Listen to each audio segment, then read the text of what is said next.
want to chat real quick about dealing with uncertainty in the martial arts.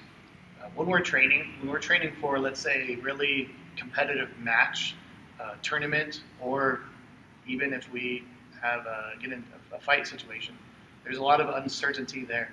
And that's in particular what makes the martial arts very challenging for those that do compete or for those that are concerned about self-defense. Punches, kicks, grabs, attacks, throws, chokes. You don't know what your opponent or bad guy exactly is going to do, right? We train and we try to prepare ourselves as best we can for those particular variables, but we don't know when they're going to happen, and we don't know in what order or in what shape.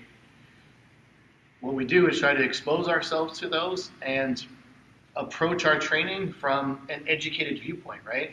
So if I know that I'm going into a competition, for example, with a very limited rule set, say there are no leg kicks allowed, then I can go into that competition with a very educated mindset and know that maybe I don't need to really train for leg kicks in this case, and I can focus on a different area.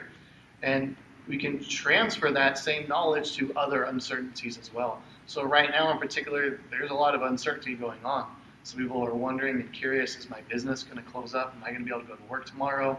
What am I going to do with my children while they're staying at home from school? That's a lot of uncertainty.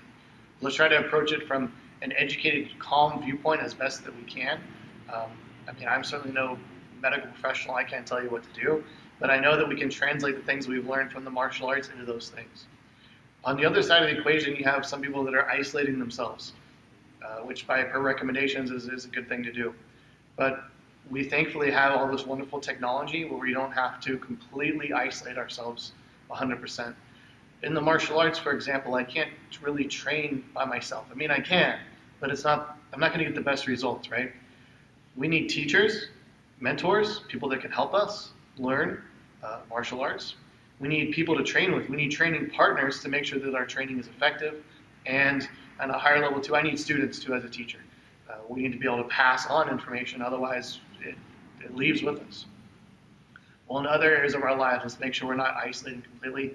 Of course, we have family that we're going to be close to, but we also have a greater circle too that we can still connect with.